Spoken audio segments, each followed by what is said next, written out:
عليكم. معكم قمر من مدينه مراكش. كيف كتعرفوا حنا هما السيدات اللي وثقوا هذاك الفيديو نتاع هذاك السيد. والقصه كيفاش بدات كيعرفوا الناس كاملهم. بعد ما كنا كنعوموا في البحر انا ووليداتي، شفنا واحد المشهد اللي اي واحد كون كان شافه في بلاصتي كان غادي يتصرف نفس التصرف اللي حنا تصرفنا. المشهد ما كانش عادي اللي ممكن تشوفه وتغمض عينيك. هذيك الوقيته انايا تصدمت، ما عرفتش راسي اشنو وقع ديك الوقيته. قررت انني نتبع هذاك السيد. منين تبعته من حسن الحظ انني لقيته جالس في نفس البلاصه اللي انا جالسه. باقي انا كنعاود الاختراج اللي تنقول لها راه شنو وقع تعاود تكرر نفس ولا اكثر من داك المشهد اللي انا شفت لتحت في الماء بواحد الطريقه اللي اش غنقول لكم، يعني ما يقدرش شي واحد زعما يتصرف بها عادي في قدام الناس زعما باريحيه. هذيك اللحظه ديك الوقيته تنقولوا حنا اشنو غنديروا. دويت انا وزينب ديك الساعات فسمعونا الناس كنغوتوا كنقولوا زعما نهزوا التليفون نصوروا باش نقدروا نمشيو عند الشرطه ونقولوا لهم اشنو اللي شفنا.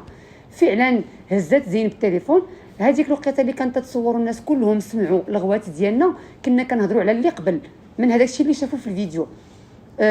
وهي باش هاي لاحظوا الناس انه كتحيد التليفون وتعاود ترجعوا، يعني كنا مخلوعين، ما متيقينش داكشي اللي شفنا وما عرفناش يقدر كون زعما شافنا ولا كان غيدير هو ردة فعل لينا حنايا نقدروا حنا معرضين للخطر اكثر منه. صافي هي هذيك باقي حنا في هذيك اللحظه بالضبط. خديت التليفون طلعت كنجري ديك الساعات والبوست البوليس كان حدانا قريب بزاف. طلعت علمت رجال الامن اللي زعما تواصلوا معنا في نفس الوقت ونزلوا ديك الساعات اعتقلوه في نفس الدقيقه بالضبط. يعني كي وقع ذاك المشكل كيف ديك الساعات اعتقلوه. صافي داو الوليدات حتى هما البوست تاع البوليس هضروا معاهم. الوليدات كانوا مخلوعين مساكن وما عرفوش اشنو واقع.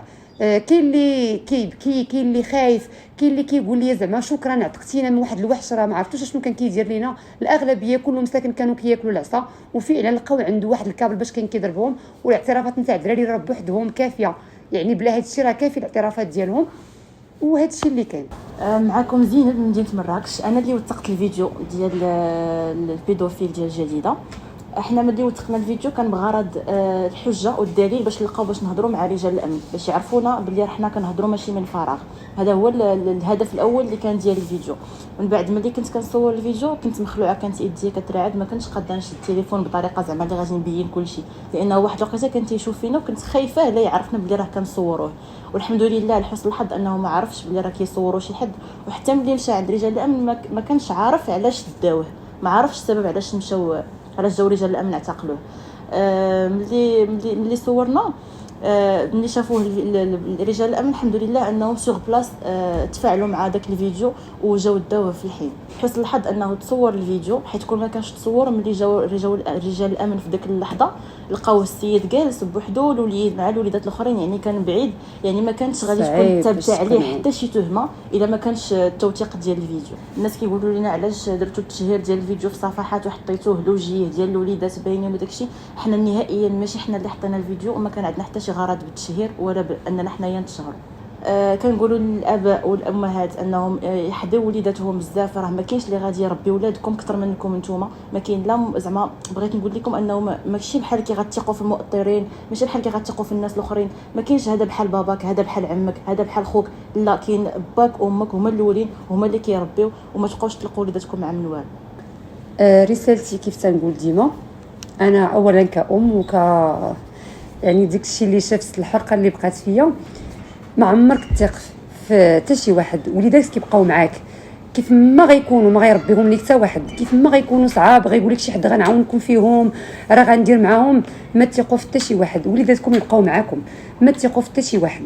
وهذه الرساله راه تنقولها دائما، وتنوجه تحيه للناس اللي زعما تفاعلوا معنا وقالوا لنا كلمات زوينين، مساجات زوينين، تنشكروهم بزاف.